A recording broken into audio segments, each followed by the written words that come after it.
마지막까지 다 읽으시면 되겠습니다. 오늘은 우리 샘물교회 설립 21주년을 맞는 기념일입니다. 21년 전 이곳에서 첫 예배를 드렸는데 이제 21년 후에 오늘 이 자리에서 여전히 동일한 예배를 드릴 수 있다는 것, 이거 전부 하나님의 은혜라고 생각합니다. 이 땅에 수많은 교회가 있어서 오늘도 다 함께 모여 많은 사람들이 예배를 드리고 있습니다. 그렇지만 이 수많은 예배 속에서 많은 예배자들이 정말 우리의 생명이 예배에 있음을 알고 예배하는가, 그리고 실제 우리 삶의 현장에서도 하나님 앞에 예배하는 예배자로 살아가고 있는가를 생각하면 적잖이 의문이 될 때가 많습니다. 그래서 오늘은 우리 교회 설립일을 맞아서 교회가 지켜야 할 자리, 그리고 성도가 있어야 할 자리가 어딘가, 오늘 이 말씀에 대해서 함께 생각하려고 합니다. 그 전에 먼저 이제 지난주에와 그리고 이번 주에 우리 창세기를 전부 다 읽게 될 것인데요. 전반적인 개요 여러분이 잘 아시겠지만 제가 다시 한번 간단히 요약을 해드립니다.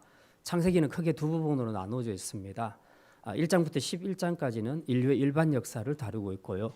그 다음에 12장 아브라함을 불러낼 때부터 하나님의 구속의 역사가 거기서부터 시작이 됩니다. 아담이 범죄한 이후에 뱀에게 주신 약속의 말씀 중에 여자의 후손이 뱀의 머리를 밟으리라는 말씀이 있습니다. 이게 장차 이 세상을 구원할 예수 그리스도께서 오셔서 사단의 세력을 멸하고 이 세상을 구원하실 것이라는 구원주에 대한 약속의 말씀이었습니다. 자, 이 구원주가 어디서 태어나느냐? 이제 어떤 한 나라를 하나님이 지정해서 그걸 모태로 해서 예수님이 출생하도록 구속의 역사를 시작하시는데 그게 바로 이스라엘입니다. 그래서 이스라엘이라는 나라를 만들기 위해서 하나님 맨 처음 이스라엘의 시조로 부른 사람이 바로 아브라함입니다. 그래서 아브라함을 통해서 이제 복을 받고 민족이 번성하게 돼서 이스라엘이라는 국가를 이루고 이 국가 속에서 세상을 구원할 메시아가 태어나도록 하는 이 구원의 프로젝트, 이것이 바로 하나님이 생각하신 구속의 역사였습니다. 그래서 창세기 12장부터 시작하는 아브라함의 부름은 바로 구속의 역사의 본격적인 시작이라고 그렇게 생각할 수가 있습니다. 그래서 하나님은 아브라함을 부르셔서 복을 주시고 너로 말미암아 열방이 복을 받을 것이라 하나님이 약속의 말씀을 주셨습니다. 그리고 이제 그 약속을 계속해서 대대에 이어가면서 하나님이 계속 선포하십니다. 아브라함 다음에는 그 아들 이삭이 이 약속을 이어받고, 이삭 다음에는 두 아들 에서와 야곱 중 막내 야곱이 이 약속을 이어받습니다. 그런데 야곱의 12아들 중에서 누구에게로 가느냐? 그것보다 참 특이한 것은 이 야곱의 12아들 중에 요셉이라는 한 아들이 다른 형제들에게 시기를 받아서 애굽으로 팔려가게 됩니다. 그리고 거기서 하나님의 은혜로 애굽의 국무총리가 되어서 당대의 애굽과 그리고 그 중동 지역을 기근에서 구원해내는 구원주의 모습을 드러내게 됩니다. 자, 그렇게 해서 이 일을 통해서 이제 요셉은 바로 왕의 허락을 받고 가나안 땅에 있는 자기 아버지와 형제들을 다 애굽으로 초청하지요. 그리고 거기서 함께 살게 되는데 이 세월이 약 430년 동안 400년 동안 살게 됩니다. 그래서 이 기간 동안에 이제 자녀들이 번성을 해서 결국은 출애굽할 때, 출애굽 시작할 때, 모세가 시작할 때에 애굽의 인구가 그 이스라엘의 인구가 약 한 못해도 200만은 좋게 될 것이라고 봅니다. 그러니까 충분히 이스라엘이라는 한 국가를 이룰 수 있게 된 것이죠. 하나님께서 이렇게 구속의 역사를 지금 시작하는데 요셉을 사용하셨다 하는 것을 알 수 있습니다. 이제 여기까지가 바로 창세기의 줄거리입니다. 이런 구속의 역사를 생각하면서 읽으시면 개인의 동화 같은 이야기가 아니라 그들의 삶을 통해 하나님이 당신의 구원의 역사를 어떻게 이루어 가시는가 하는 것을 우리가 깨달을 수가 있습니다. 자, 근데 이제 오늘 본문은 그 중에서도 야곱의 이야기에 포커스를 맞춥니다. 야곱은 이삭이 낳은 그 두 쌍둥이, 그 에서와 야곱, 그 둘 중에 이제 억울하게도 간발차로 늦게 태어납니다. 그래서 동생이 되죠. 그래서 어쨌든 그래도 형이 형이니까 에서가 장자의 모든 명분과 그리고 축복 기득권을 가져가게 됩니다.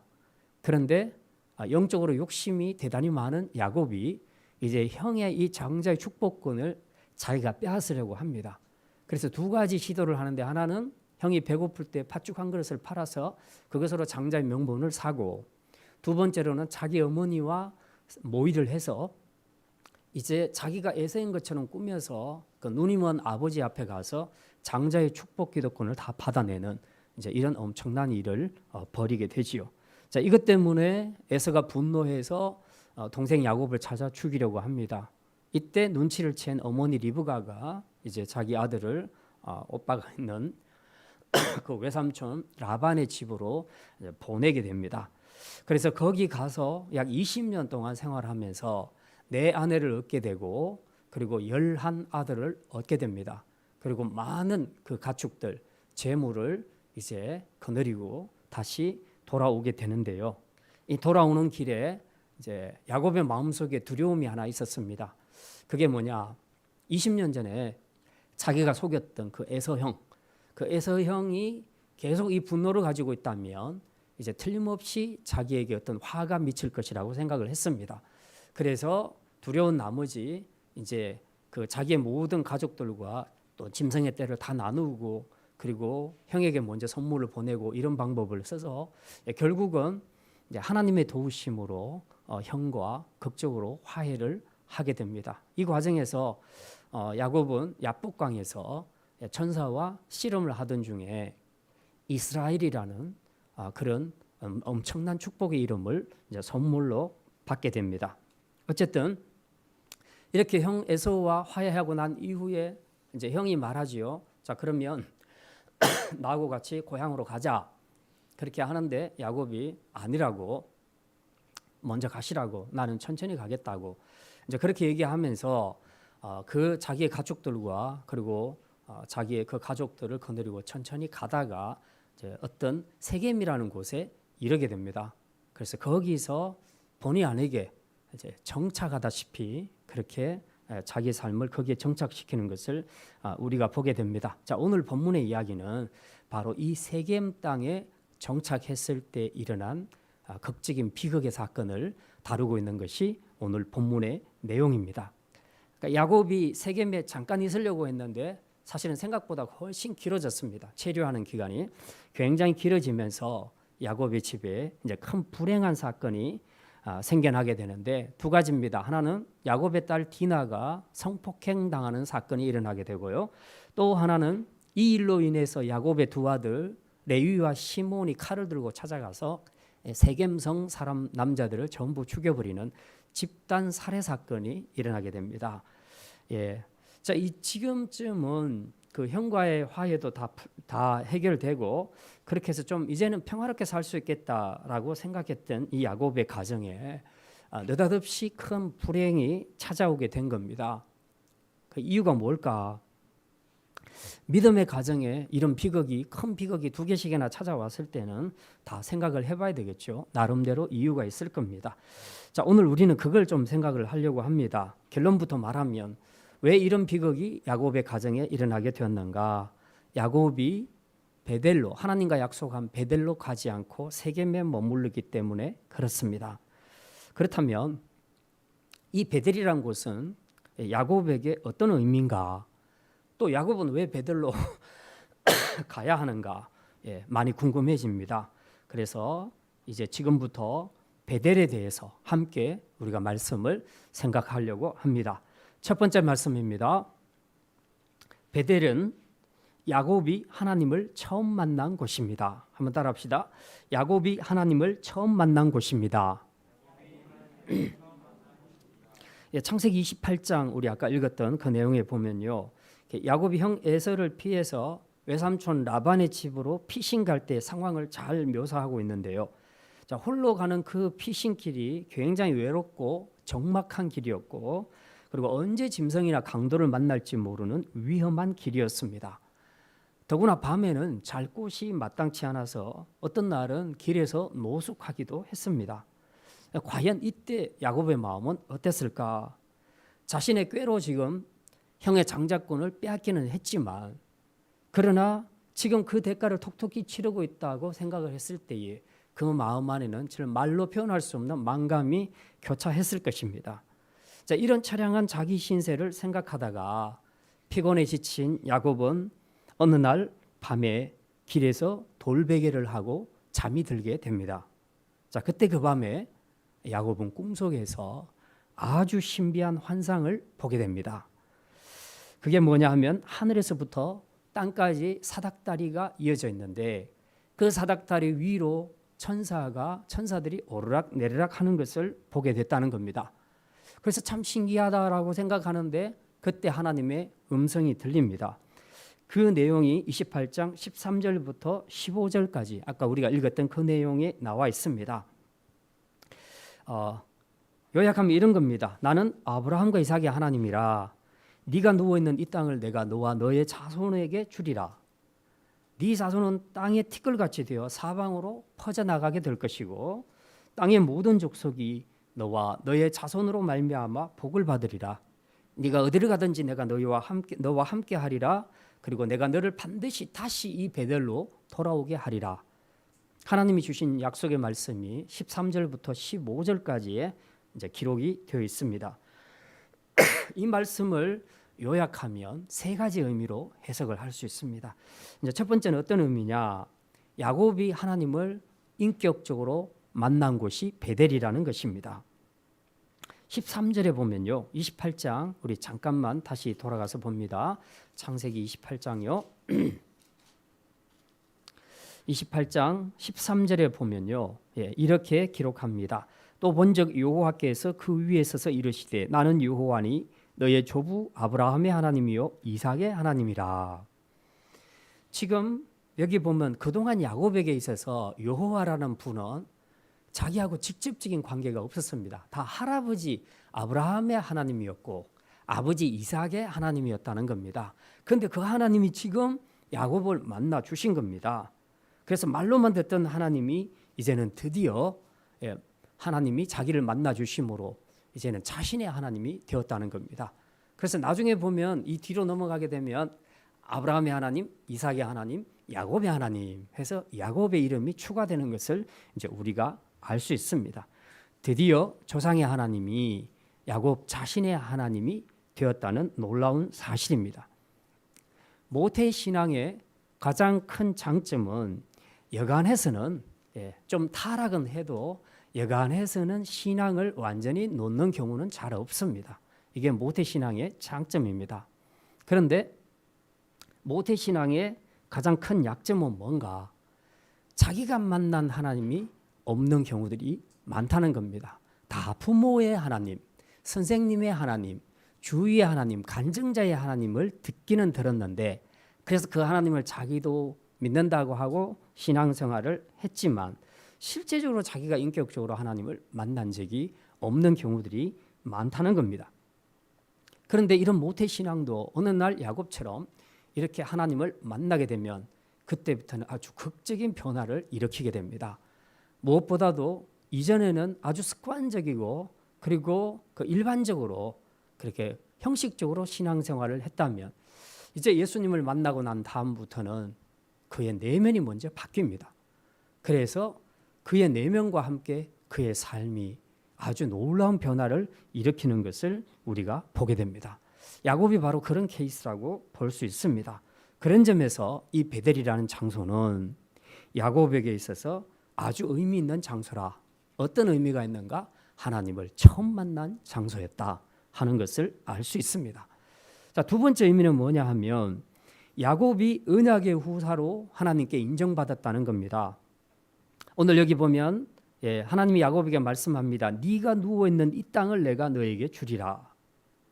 할아버지 아브라함과 아버지 이삭에게 약속했던 그 땅, 그 약속의 땅을 야곱에게도 주시겠다고 말씀합니다. 이 말은 곧 약속의 씨가 에서가 아니라 야곱이라는 것을 하나님도 확정해 주셨다는 사실입니다. 그래서 아브라함에게 약속하셨던 것처럼 이제 야곱의 후손들을 통해 열방이 복을 받게 될 것이라 하나님께서 그 약속의 말씀을 다시 상기시켜주고 있습니다. 세 번째 의미는 하나님이 야곱과 함께 하시며 베델로 돌아오게 하시겠다는 약속입니다. 비록 지금은 야곱이 형에게 쫓기는 아주 비참하고 처량한 신세가 되었지만, 그러나 이제부터는 하나님께서 야곱을 지켜주시겠다. 내가 너와 함께 하겠다. 내가 너를 떠나지 않겠다. 하나님이 그렇게 말씀합니다. 뿐만 아니라 내가 너를 다시 이 땅으로 돌아오게 하겠다. 한마디로 이제부터는 하나님이 야곱의 보호자가 되어주시겠다는 그런 약속의 말씀을 주고 있습니다. 바로 이 세 가지 의미를 가진 약속의 말씀을 28장 13절부터 15절까지 주고 있는데요. 이 짧은 말씀이지만 어마어마한 이 세 가지 축복의 말씀을 받는 순간 야곱의 마음에 엄청난 감동이 일어나기를 시작했습니다.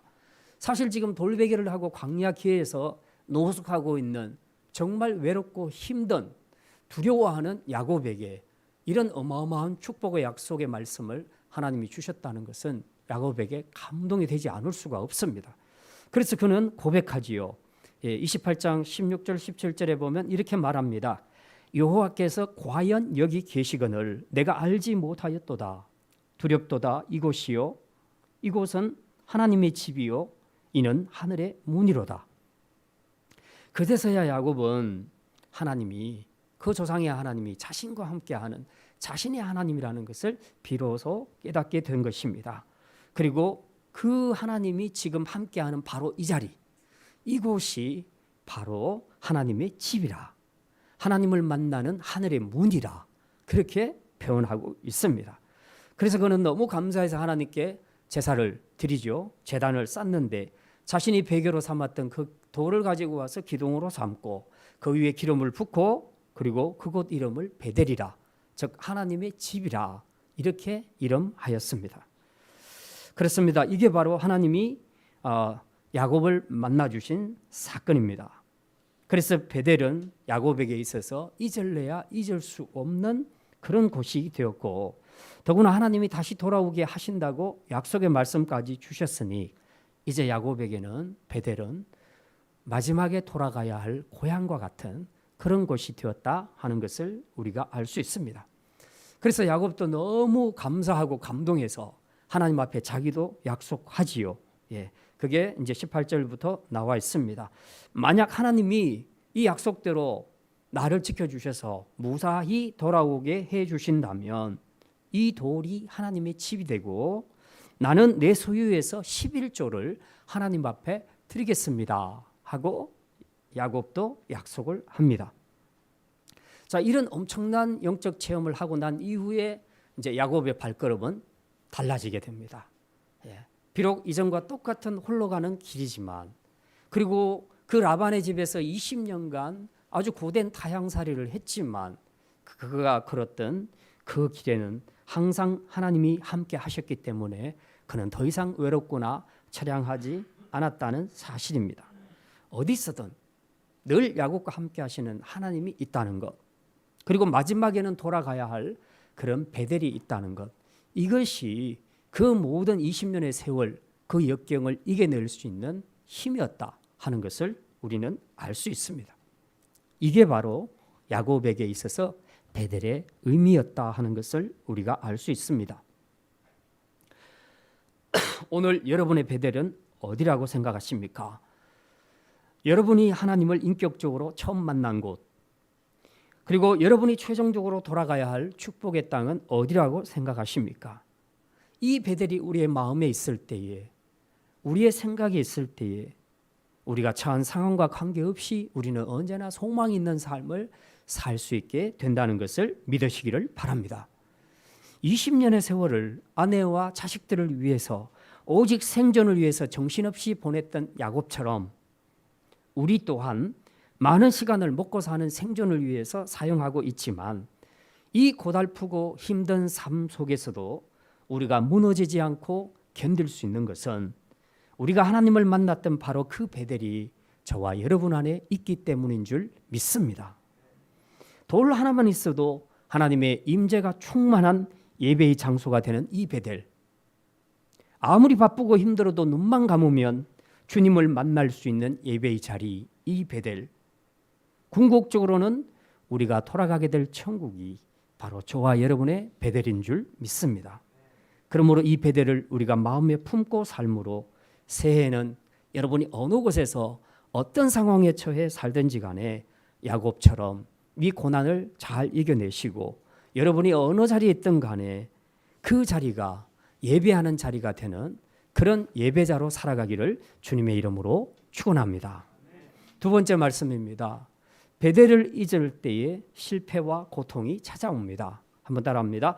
베델을 잊을 때 실패와 고통이 찾아옵니다. 20년간의 타향살이를 마치고 야곱은 마침내 이제 대가족을 거느리고 오지요. 내 아내와 11아들 그리고 많은 재물을 거느리고 고향으로 돌아오게 됩니다. 염려했던 형 에서와의 문제도 하나님의 도우심으로 잘 해결되고요. 무엇보다도 이 과정에서 두려움 때문에 고민하고 있을 때에 이제 하나님이 천사를 보내서 야곱과 함께 실험을 하게 되는데 이 일로 야곱은 이스라엘이라는 새로운 축복의 이름을 얻게 됩니다. 한마디로 하나님이 베델에서 약속해 주신 모든 것을 지금 하나님은 다 야곱에게 이루어 주고 있는 것을 우리는 알 수 있습니다. 그러니 사실 이 순간이야말로 형 에서와 화해하고 이제 정말 자유하게 된 바로 이 순간이야말로 아마도 우리가 짐작컨대 야곱의 일생에서 가장 마음이 홀가분하고 편한 그런 시기가 아니었을까. 그전에는 늘 형에 대한 죄책감, 여러 가지로 힘들었는데 이제 이거 다 털어버리고 다 문제가 해결됐으니 이제 더 이상 염려하고 걱정할 것이 어디 있겠습니까? 그래서 이 순간이야말로 야곱의 일생에서는 가장 마음 편하고 홀가분하고 기쁜 순간이 아니었을까. 우리가 그렇게 짐작이 됩니다. 정말 행복한 순간을 모처럼 만에 맞게 된 거죠. 그런데 바로 이 행복한 타임에 가장 불행한 일이 일어나게 됩니다. 딸 디나가 성폭행 당하고 두 아들이 세겜성 사람들을 집단 살해하는 충격적인 사건이 일어나게 된 겁니다. 왜 이런 일이 일어났는가? 결론적으로 보면 야곱이 세겜에 너무 오래 머물렀다는 사실입니다.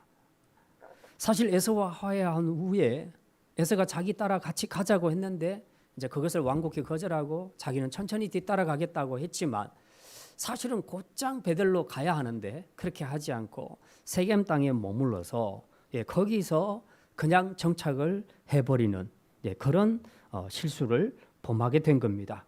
왜 그렇게 했을까? 세겜이 그만큼 매력적인 곳이었다는 것입니다. 세겜 땅이 얼마나 매력적인 곳인가 하는 것은 성경이나 고대의 역사가들이 잘 증명해 주고 있습니다. 사실 아브라함도 하란에서 출발해서 가나안 땅으로 들어올 때에 맨 처음 들어와서 이 세겜에서 하나님 앞에 제사를 드리는데 이곳이 너무 인상적이었습니다. 너무 매력적인 곳이었습니다. 그래서 여기다가 자리를 잡고 하나님 앞에 첫 번 제단을 쌓은 곳이 바로 이 세겜입니다. 이제 이 세겜이 얼마나 경관이 뛰어난가 하는 것들은 이제 우리가 자료들을 보면 대잘 알 수가 있지만 이 세겜을 보면요, 북쪽으로는 에발산이 있고 그리고 남쪽으로는 그리심산이 있습니다. 그리고 서쪽으로 걸어가면 해변길이 나오게 되고 동쪽으로 걸어가면 아주 넓은 평지를 만나게 됩니다. 특히 이 아래쪽 그리심산에서 바라보는 세겜의 경관은 정말 아름다워서 보는 이들마다 감탄한다고 합니다. 근데 세겜은 경관만 좋은 것이 아니라 실제로 넓은 농경지가 있고 그리고 교통이 아주 편리한 교통의 요지이기도 하며 사람이 살기에 풍부한 물까지 갖추고 있는 그런 도시입니다.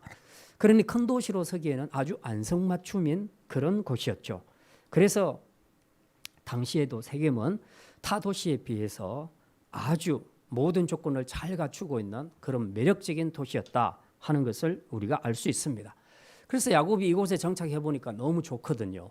그러니까 그곳에다가 창세기 33장 20절에 보면요, 이곳에다가 우물을 파고, 우물을 팠다는 것은 뭡니까? 오래 살겠다는 얘기 아니에요. 예? 그러니까 그렇지 않으면 우물 팔 필요가 없죠. 예. 우물을 파고 생앱 성읍 앞에서 제단을 쌓았다. 예, 그렇게 말하고 있습니다.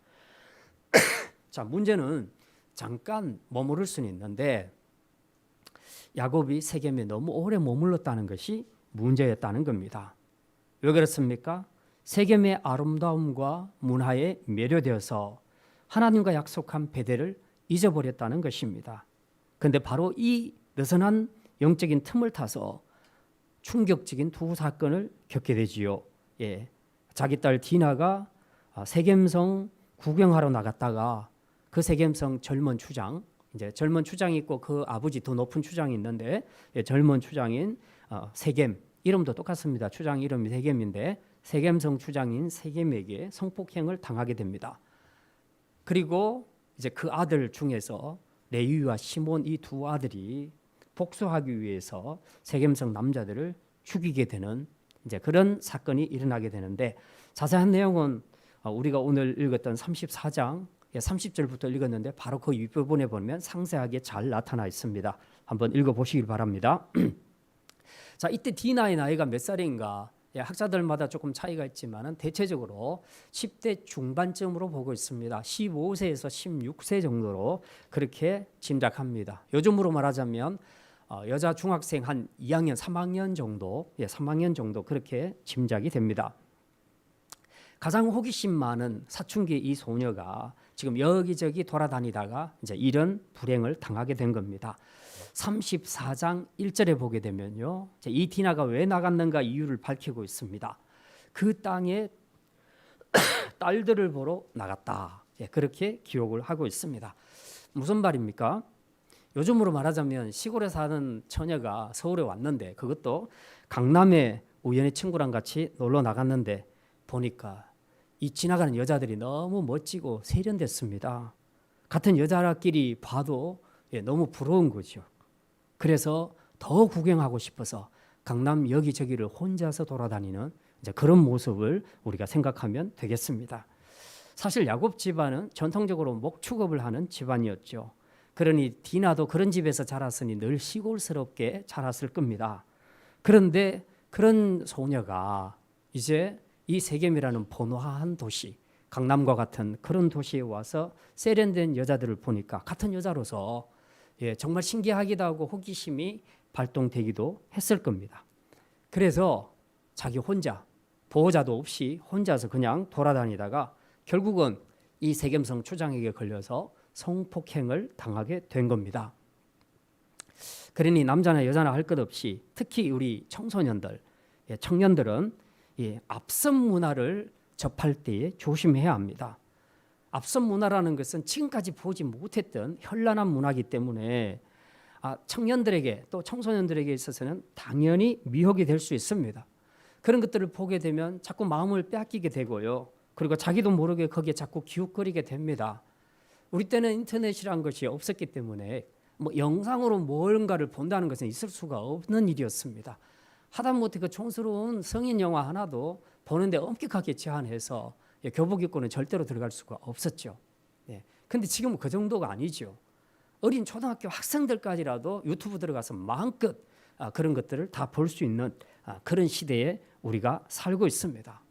그러니 전에 접하지 못했던 이상한 문화, 쾌락을 즐기는 이런 문화를 접하면서 이제 호기심이 더 발동하게 되고 또 육신의 정욕이 일어나게 돼서 결국은 여기 기웃 저기 기웃 자꾸 기웃거리는 겁니다. 예전에는 장소로 기웃거렸는데 이제는 안방에서 기웃거립니다. 이 인터넷 저 인터넷 여기저기 유튜브 주소를 다 찾아서 아이들은 이렇게 그것들을 기웃거리게 됩니다. 그러다가 결국 덫에 걸려서 N번방 사건 같은 이런 충격적인 일을 겪게 되는 그런 일들이 있다는 것입니다. 특히 밤문화, 성문화, 인터넷 문화, 이런 젊은이들의 눈을 유혹하는 세상의 화려한 것들로부터 우리 성도들이, 우리 자녀들이 자신의 눈과 발걸음을 지켜야 합니다. 가서는 안 될 곳은 가지 말고 봐서는 안 될 것은 애초부터 안 보는 것이 맞습니다. 그렇지 않으면 누구든지 디나처럼 이렇게 될 수 있다는 것을 우리 청소년들은 기억해야 합니다. 한편으로 이 디나의 성폭행 사건으로 야곱의 가정은 이제 분노에 휩싸이게 되는데요. 더 가관인 것은 성폭행한 추장 세겜, 이 젊은 추장의 아버지 추장이 지금 하몰이라는 사람이 찾아와서 이 디나를 자기 아들 세겜에게 주라고 요구합니다. 자기 아들이 이 디나를 보고 너무 반해서 좋아하니까 이제 우리 이렇게 된 거 사돈 맺자 하고 정식으로 이제 혼인을 요청한 겁니다. 그러니까 야곱과 그 디나의 오빠들의 입장에서 봤을 때는 안 그래도 지금 이 딸이 당한 이 수치를 두고 온 가족들이 지금 분통이 터진 그런 상태인데 사과하기는커녕 뻔뻔스럽게 와서 혼인을 하자 하니 얼마나 분노가 치밀었겠습니까? 그래서 야곱의 아들이 화가 났지만 그들이 화를 참고 이제 음모를 꾸미기 시작합니다. 그래서 하몰에게 어떻게 대답합니까? 우리 집안은 할례받지 않는 집안과는 결혼하지 않는다. 그러니 디나와 결혼하려면 할례를 받아라. 당사자만 할례받아서 안 되고 그 성에 있는 모든 남자들이 다 받아야 된다. 이렇게 조건을 내건 겁니다. 그랬더니 하몰이 자기 아들을 너무 사랑한 나머지 그럼 좋다 하겠다. 그렇게 된 거죠. 그래서 즉시로 세겜성에 있는 모든 남자들이 다 할례를 받도록 그렇게 시행을 해버렸습니다. 자, 이 할례를 받았으니 이 세겜성 남자들이 움직이는 것이 얼마나 불편합니까? 통증 때문에 힘들죠. 바로 이때를 틈타서 야곱의 두 아들 중에 시몬과 레위가 칼을 들고 들어가서 밤에 기습을 합니다. 그렇게 해서 그 잘 못 움직이는 세겜성 남자들을 다 죽여버리는 거죠. 그리고 그 부녀와 모든 가축들 다 사로잡아 가지고 그렇게 돌아오게 됩니다. 자, 이 소식을 들은 아버지 야곱이 이제 엄청 충격을 받게 됩니다. 어떻게 내 아들들이 이런 끔찍한 일을 저지를 수 있는가? 어째서 우리 집안에 이렇게 갑자기 불행한 사건이 일어나게 되는가? 이제 이 세겜에 혹시 남아있는 친척들이나 다른 남자들이 있어서 또 주변에 있는 그런 부족들이 있어서 이 소식을 듣게 되면 이제 다 연합해서 우리를 죽이려고 할 것인데 우리는 기껏해야 가족들밖에 돼 있냐? 군사가 없는데 그러면 우리는 망하게 되는 거 아니냐? 이제 야곱 안에 두려움이 엄습해오기 시작을 하는 겁니다. 바로 그때 하나님이 야곱에게 말씀하십니다. 그게 바로 우리가 읽었던 두 번째 본문 35장 1절에 있습니다. 우리 35장 1절 말씀. 이렇게 두려워할 때 하나님이 야곱에게 뭘 말씀하시는가? 우리 같이 읽겠습니다. 하나님이 야곱에게 이르시되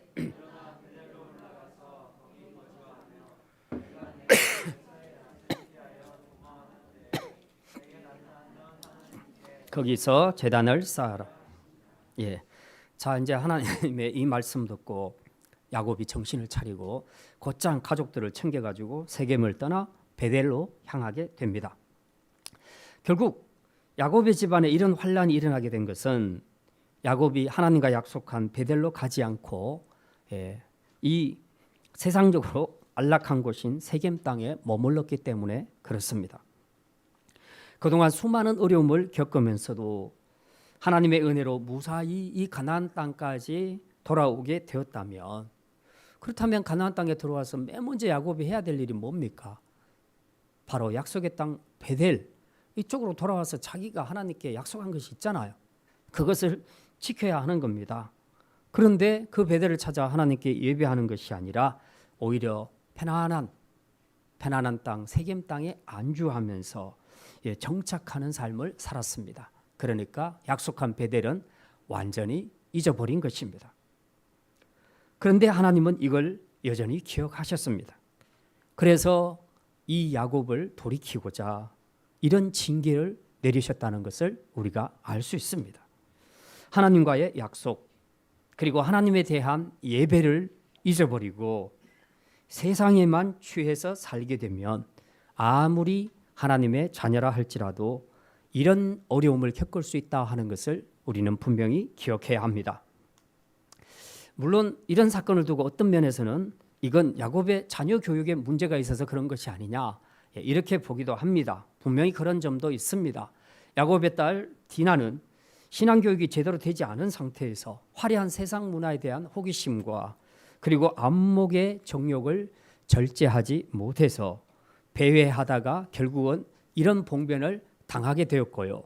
그리고 야곱의 두 아들 시므온과 레위 역시 피로 복수하는 것만 알았지 인내와 절제와 그리고 하나님께 복수를 맡기는 법을 배우지를 못했습니다. 그리고 이들의 복수는 너무 지나쳤습니다. 여동생 한 사람이 받은 수치 때문에 잘못하지도 않은 세겜성의 다른 모든 남자들까지 다 죽여버렸으니 이거야말로 정말 혈기의 복수였던 겁니다.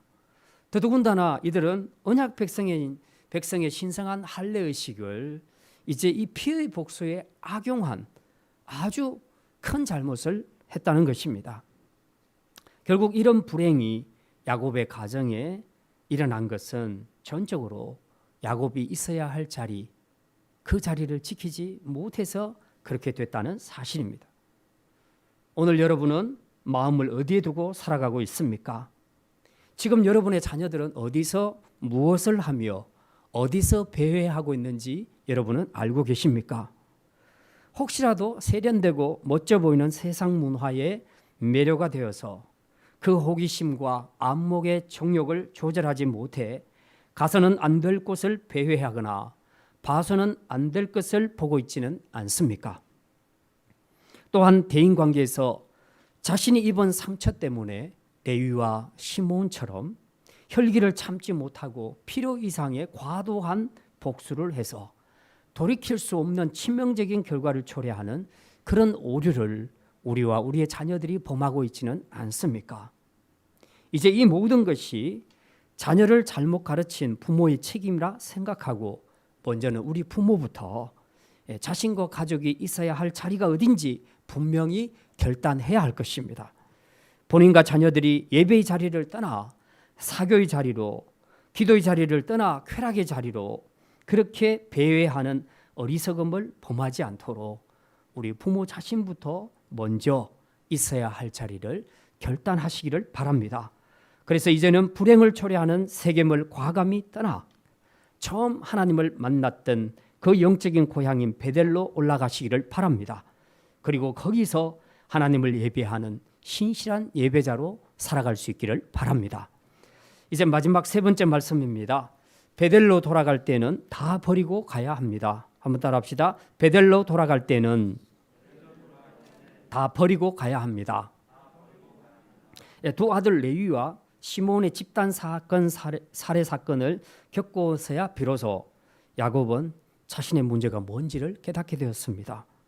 바로 그때 하나님이 말씀하시죠. 아까 1절을 읽었습니다. 일어나 베델로 가라. 거기서 예전에 내가 너에게 나타났던 바로 그곳에서 네가 하나님께 제단을 쌓으라. 하나님이 그렇게 말씀합니다. 그제서야 비로소 지금 야곱이 당하고 있는 모든 환난이 베델을 잊고 세겜에 취해서 살았던 자신의 잘못 때문에 이루어진 것을 야곱은 깨닫게 됩니다. 그래서 즉시로 이 가족들을 데리고 베델로 올라갈 준비를 하게 되지요. 자, 구체적으로 어떻게 준비합니까? 2절에 나와 있습니다. 2절 말씀, 우리 35장 2절 말씀 같이 읽겠습니다. 야곱이 이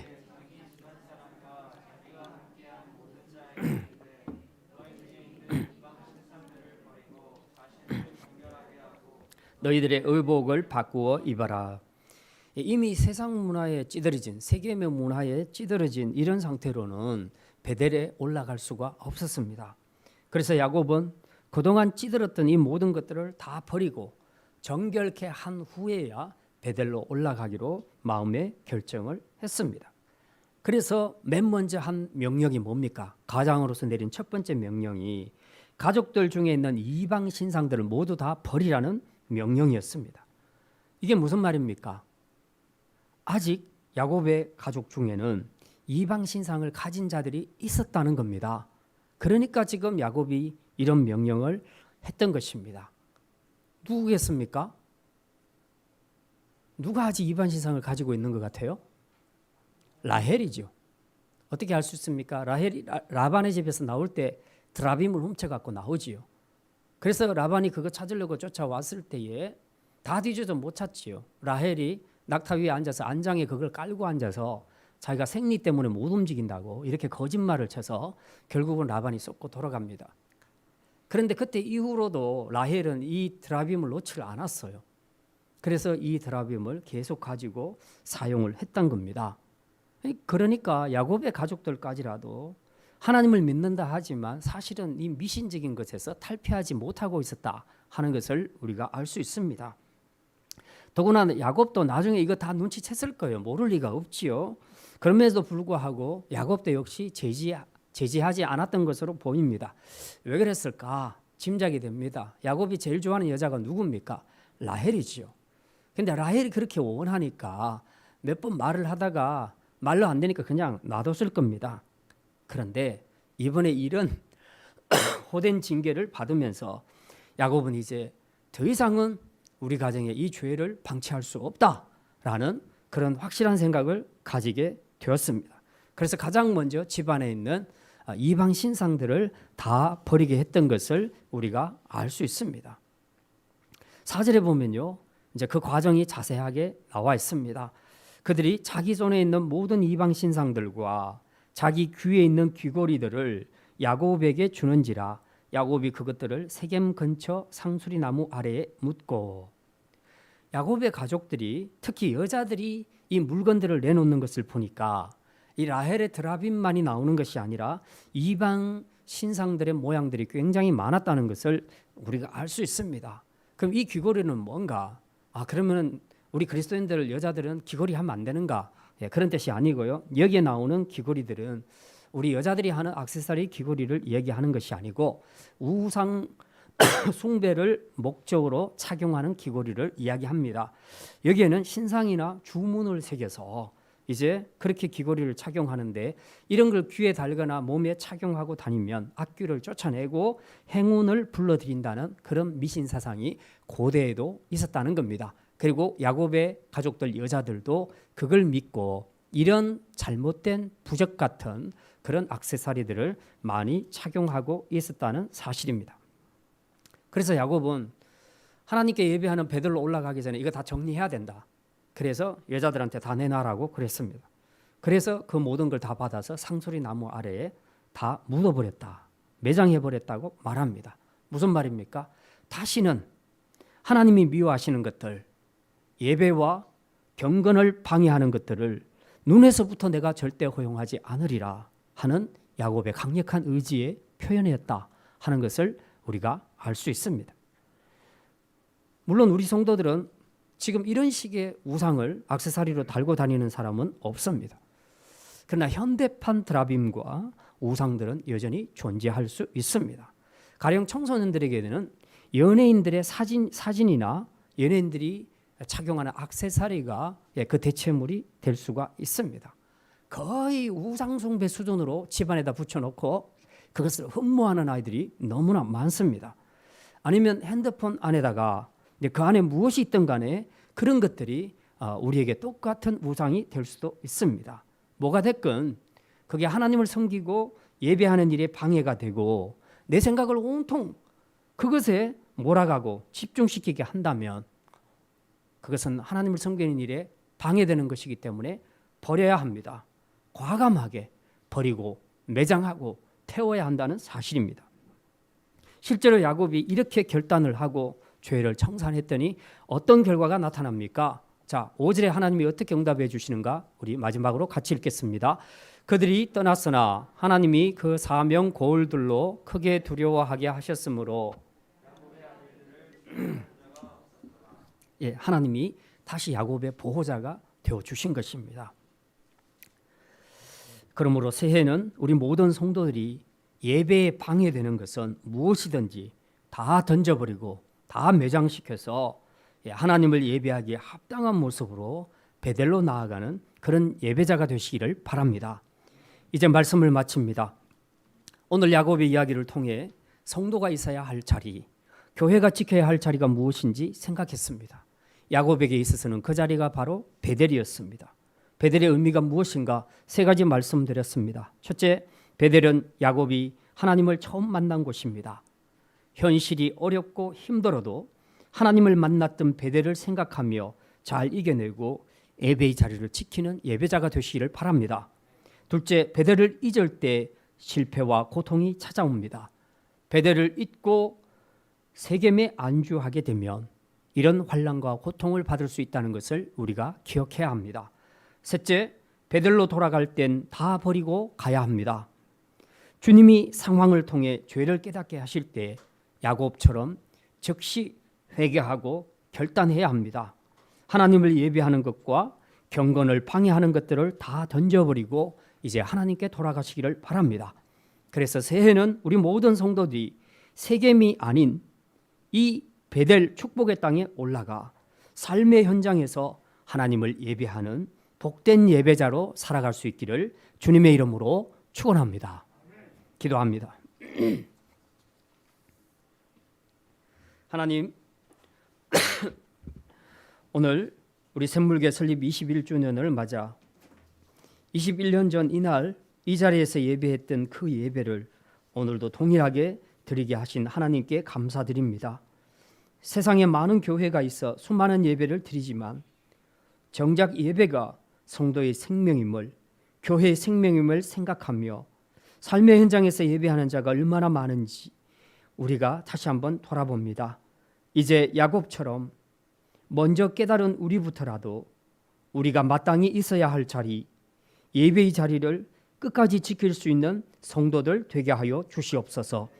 베델을 떠나 세겜에 안주하는 삶이 결코 우리의 행복을 보장해 주는 것이 아니라는 것을 깨닫고 이제는 과감히 세겜을 떠나 예배와 약속이 있는 베델로 돌아가게 하시며 늘 우리 마음에 이 베델을 생각하며 삶의 현장에서 예배하는 복된 예배자들이 되게 하여 주시옵소서. 감사드리며 이 모든 말씀 우리 주 예수 그리스도의 이름으로 기도드립니다. 아멘.